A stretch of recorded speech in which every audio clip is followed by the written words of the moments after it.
da Manhã. Entrevista. Agora 6h39, a gente está em contato com Wilson Pedroso, consultor político com mais de 30 anos aí no cenário político eleitoral brasileiro. Hoje está prevista uma reunião entre o presidente Lula e o ministro da Secretaria de Relações Institucionais, Alexandre Padilha, para desenhar as mudanças de uma possível e provável reforma ministerial. O Wilson está aqui com a gente para comentar esse e outros assuntos da nossa política nacional. Bom dia, Wilson.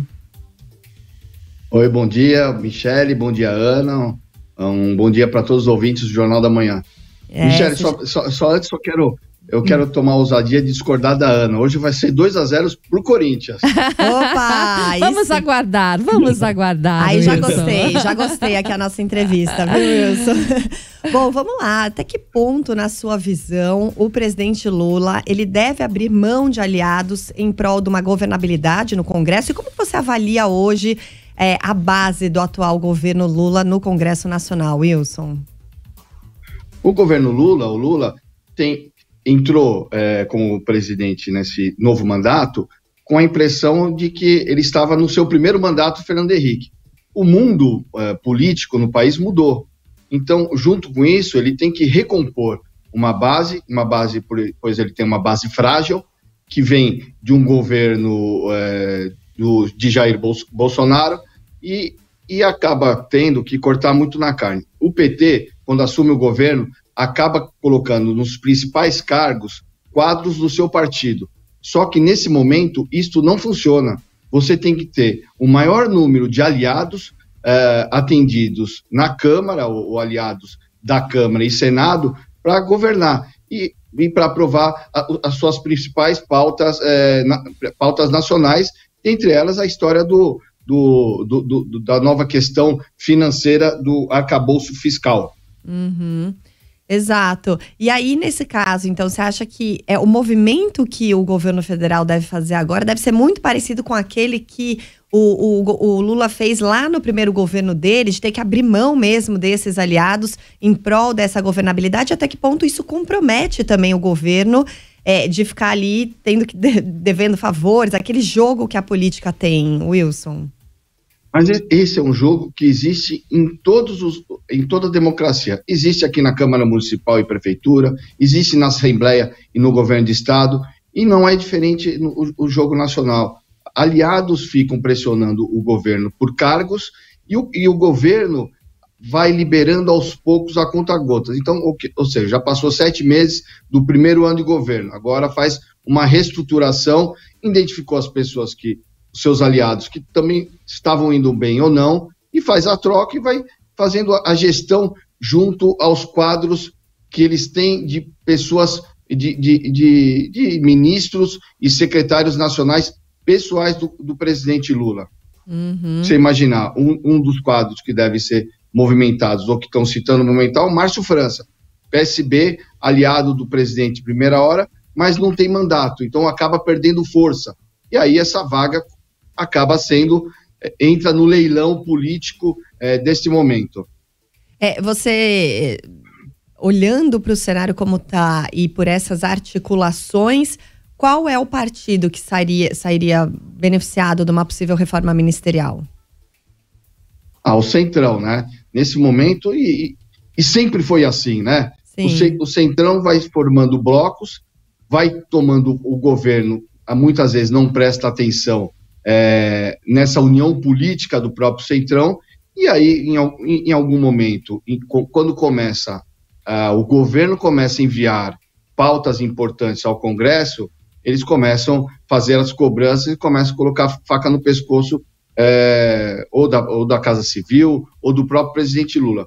Nesse momento, acho que o presidente Lula tem um gabinete político muito fraco, porque ele está tendo que entrar no jogo pessoalmente para resolver essa questão política do Congresso Nacional. Mas é uma característica do Lula, né? Ele sempre entrou assim nesse jogo político de forma muito efetiva, não? Mas um presidente da República entra em uma necessidade. Você pegar o Michel Temer, ele entrava no jogo político quando tinha muita necessidade, porque ele era um hábil articulador político, né? E o Lula também tem essa característica. Lógico, tanto é que ele é um grande líder político. Então, como líder, ele tem habilidade política. Mas a Casa Civil, a Secretaria Institucional tem que ter força para evitar que os problemas da Câmara e do Senado cheguem ao presidente. Se chegou ao presidente, é porque a parte institucional política não está funcionando.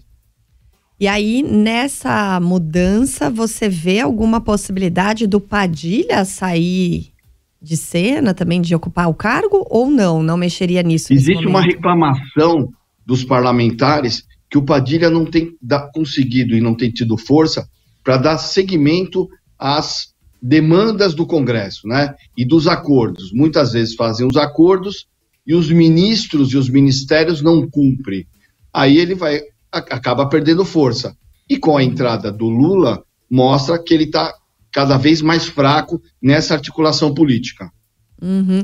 Agora, um ministério que, né, entre os muitos ali que são muito caros ao governo federal e principalmente ao PT, é o do desenvolvimento social, que acaba controlando aí o Bolsa Família, outros programas sociais. Bolsa Família. E que hoje é chefiado pelo Wellington Dias, que é do PT, mas que também estaria no foco dessa mudança. Você acha que o PT, e o presidente Lula vai abrir mão desse ministério na mão do PT para justamente compor essa base e se adequar aí ao que os aliados, aos futuros aliados ou possíveis aliados, ou o que o Centrão quer, ô Wilson? Hoje em Brasília, o que se escuta é que o Lula vai tentar a todo custo salvar esse ministério por conta do Bolsa Família e vai entregar pastas com representantes com menos força e com menos proximidade ao governo federal para atender o Centrão. Uhum.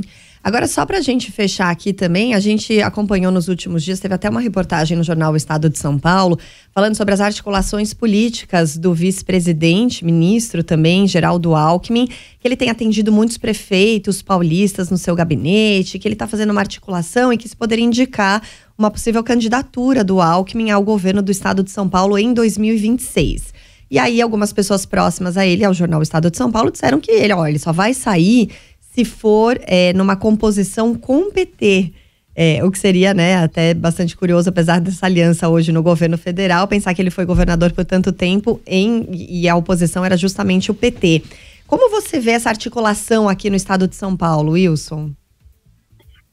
Nesse momento, eu acho que é pura especulação. Falei com algumas pessoas próximas ao governador, que também usam essa palavra, pura especulação.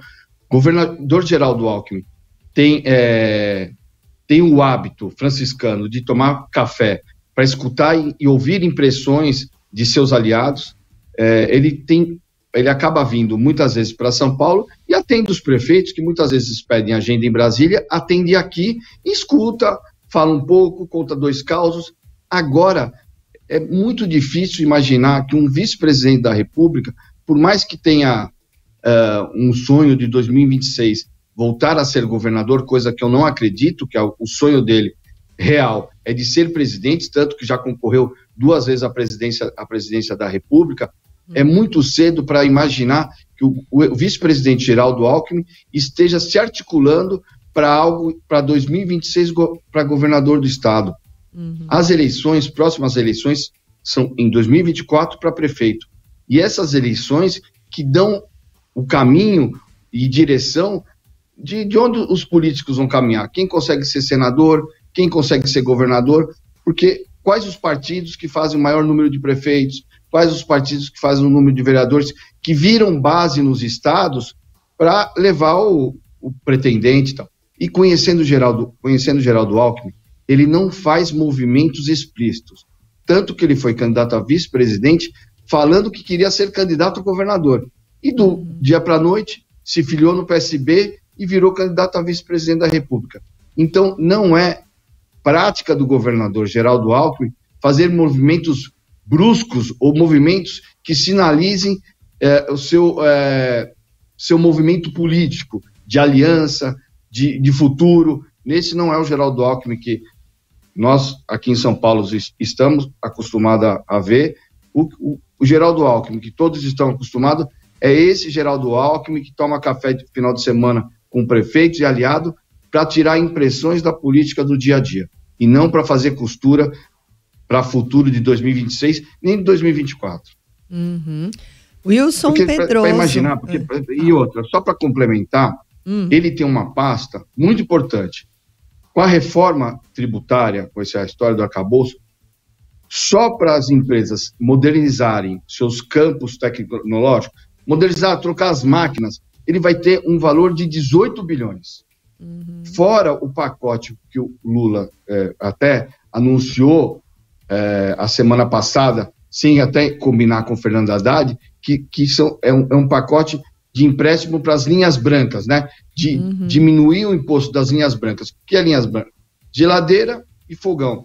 Então, ele tem muita lenha para queimar e para demonstrar, antes de fazer uma articulação política, imaginando que possa vir a ser governador em 2026, coisa que eu não acredito, porque o sonho dele é ser presidente da República. Muito bem, agradeço demais a participação aqui. IPT, historicamente, sempre tem candidato. Acho difícil o PT abrir mão para um candidato como o Geraldo Alckmin. Acho difícil. O PT é mais fácil tirar o Geraldo, para o Geraldo apoiar o PT, como fez com o Guilherme Boulos, do que ao contrário. É isso. Wilson Pedroso, consultor político, falando aqui sobre todas essas articulações e principalmente no cenário federal e essa possível reforma ministerial que deve sair nas próximas semanas. Obrigada, Wilson, pela entrevista, pela participação. Até uma próxima oportunidade. Obrigado, Michele. Obrigado, Ana. Bom dia a todos. Bom dia.